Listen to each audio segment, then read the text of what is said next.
I think everyone looking at this game, looking at the guns and talking about the gunplay, I think there's a lot of comparisons to CS, CSGO, CS 1.6. How closely is this game to Counter-Strike and to other games? Obviously, all of us have played various different FPSs. How closely is this to Counter-Strike, and how similar is it to games? Because a lot of people are like, oh, this is Overwatch 2.0. And if you actually play the game, it's like this is not Overwatch at all. So can you just kind of give us your breakdown of how comparable this is to some other games? Whoever wants to start. I think it's mainly movement-wise when I think of CSGO. Like it's because Siege, you have a lot of crouching, proning. Obviously, you have lean mechanics, which you don't have in either CSGO or Valorant. So whenever I think of Valorant, I always think of like CSGO movement, right? It's very methodical, how you scan angles, how you clear angles. It's very like, it's hard angles. You don't have all those like pixel spots with like a little bit of debris sticking out or anything like that, like in Siege. Your movement is slower, I believe, than in CSGO. So it can feel like a very slow-paced game, but the gunfights themselves are very fast-paced because they're very, very lethal, one-shot headshots, etc. So I enjoyed it. It was a different take for me coming from Siege. I will say... Oh, sorry, go ahead. This is how it begins, man. Oh, Too blind. All right, I'll go. I will say, so I think CSGO, on an individual level, when we're talking about the movement and the gunplay, I think it's higher skill cap in Counter-Strike than it is in Valorant, because in Valorant, sorry, let me say that one more time. In Counter-Strike, the movement speed is faster, and so that means you can do things like jiggle peek. You can do things like sweep corners really fast. The spread is more unforgiving in Counter-Strike than it was Valorant. I described it earlier. It's essentially they took Counter-Strike basic mechanics and took the edge off. So when you take the edge off, it's like, okay, you can no longer jiggle peek quite as easily. The fact that you have a lower move speed means that your peeker's advantage, which is usually an issue in netcode, is also significantly reduced because people simply just can't come at you as fast as they used to. And so in total, I think it essentially is Counter-Strike mechanics, just it's just a little bit less.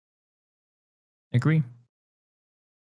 Maelk? Yeah, no, I think that's a very accurate statement. I think it'll be more forgiving to people with worse movement mechanics, and definitely also more forgiving to people with slower reflexes, just because of the movement. Like your targets inherently move slower, so you know.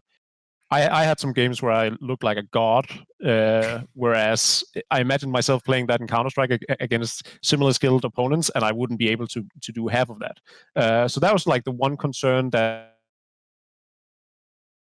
how this game will translate into competitive play, just because I think there's going to be a lot of people that'll be like, well, Counter-Strike is still the grandfather and the more skilled game, but much more so in the same sense that people think that way of Quake as well. Like there's some people that will just always find themselves to be, we're more elite than this game, and so forth and so forth. I think Valorant combines a lot of the best of different titles, and I think it can create this FPS niche of its own, where sure, it takes a lot of the good things from Counter-Strike, but it also has its own creations, and has other things from other games as well.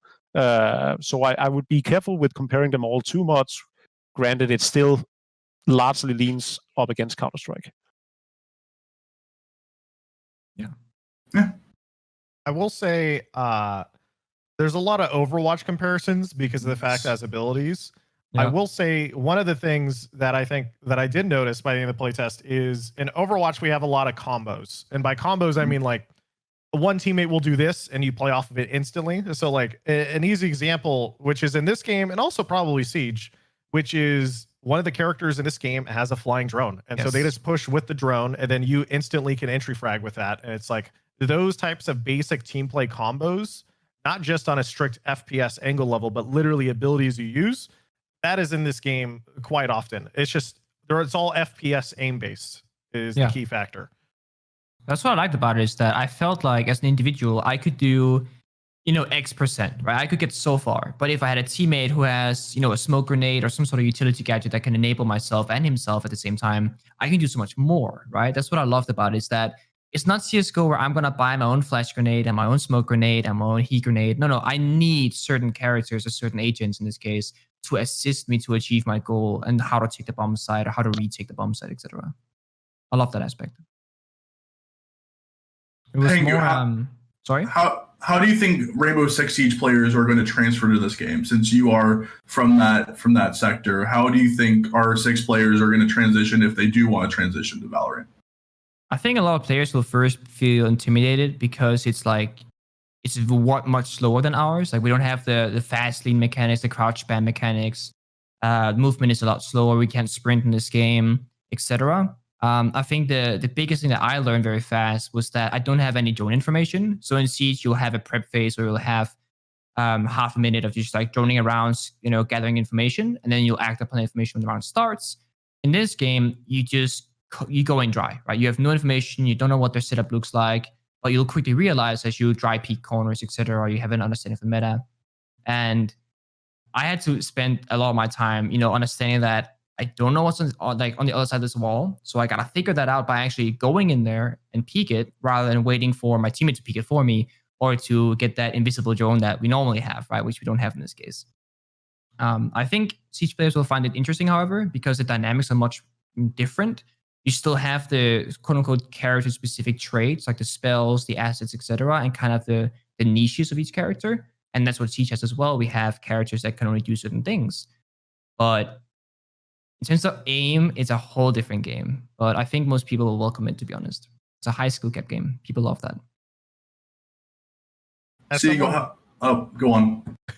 Sorry. As someone who's actually tried to learn Siege in the past, Siege is an interesting game because just so much of the game comes down to the map design more so than most other FPSs I play, where like you can be really good at FPS games and you can have, if you go play Siege for the first time, you'll have entire maps where like you've seen somebody like 2 times and that's it. That's your whole game because you've gotten shot and one tapped. And so I think this game feels much more noob friendly than a game like Siege, strictly because of the map design. And I think the strategic aspect is a little more, what's the word for it? Like, palatable, or like the new player can more easily directly see the strategy in a game of Valorant than they can in a game of Counter-Strike in this case, because in Counter-Strike, if you're a new player starting CS for the first time, like you're just like, okay, I have flashes and I have smokes. Okay, how do we do this? At least in this game, you go, oh, I need this character because they have this ability that lets me go through this choke. Or maybe, at least to me, it feels like it is potentially more noob friendly for it to be character based because they go, oh, I just need that character to come with me and we can do this together. Yeah, I think Siege started the same way, having very few characters. Like you had a character called Bandit, and that character can electrify walls so that the Heartbreach or Thermite can't breach that said wall, right? And then you have a Thatcher that can destroy the bandits on the wall, so Thermite can breach the wall. And it's very like, they take this, we counter, then they counter, then we counter, right? That was Siege when it came out 5 years ago. 5 years later, we've added many, many more, operators, as we call them in Siege. And the game has gotten so much more complicated, and there are so many counters, etc. And it's very difficult as a new player to watch and understand what's happening and why we're doing certain things. And I do think that in both CSGO and Valorant that we have this opportunity that it's a lot more clear who's doing what and how they're going to do it. I feel like, as you said, more noob. I'm almost going to say noob friendly. It's just a toxic word. New player friendly, so to speak, where you can kind of just download the game. You can walk around and be like, oh, I don't have smoke grenades, so I can't smoke. But I have this wall I can put up, or I have this drone I can use, or I can have flashbangs, for example. And you can quickly realize, oh, I can help you out, right? I have this kit, and I know that you have this kit. And if you combine them, we can try and do something together instead of just all having the same or having nothing. Yeah, I'm going to go out on a limb here since we are doing the comparisons and do it back to something that I know very, I was very passionate about back when I played myself, and that's the Dota to League of Legends comparison, in which I think League of Legends succeeded in being a better catch-all mechanic, whereas Dota was a very experience-required, knowledge-required game that took years of learning for you to even fathom what 110 heroes did, right? Whereas in League, people would specialize in singular characters, and every one of them had skill sets that leaned up against each other, and it was easier to get into, and it was free to play. And so League succeeded in building a bigger fan base and a bigger player base because it has a larger appeal to, the common man, whereas Dota very quickly the peasants. Dota very quickly became elitist. Just a and it's a bit. hard game to play. But it was at the time. Even myself, right? I did a tweet back in 2011 in which I called out League of Legends and said they should enjoy their last year in esports and blah blah blah blah blah. Because I was such a Dota diehard at the time. People grow up, they learn, they wisen with age, luckily.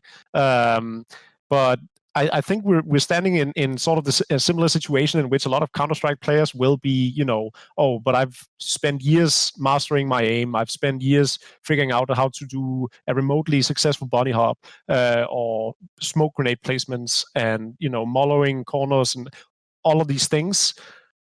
Those players will probably be more reluctant to giving Valorant an earnest attempt, whereas all of the people that keep getting, the best they can achieve is MG in Counter-Strike, and they don't know how to utilize smoke most often. They don't waste their money on it because they die before even utilizing any of the utility.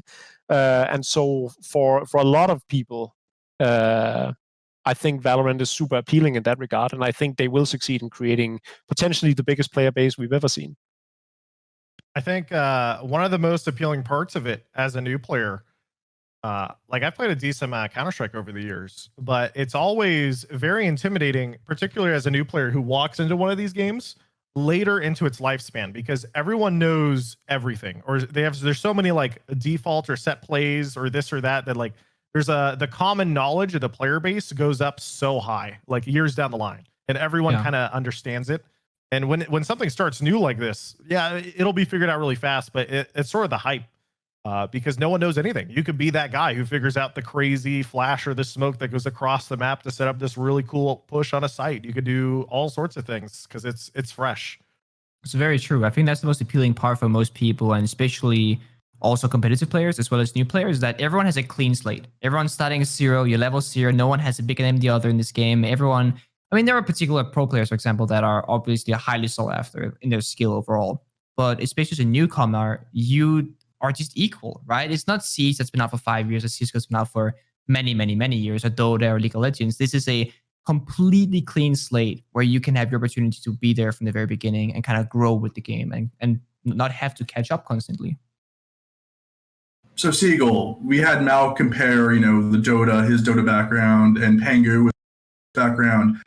What would you say to, the bright-eyed, Overwatch League pros? Because a few of them are looking at this debut day saying, maybe I should jump ship. What would you say to the Overwatch League people or Overwatch, tier 2 players who want to jump to Valorant?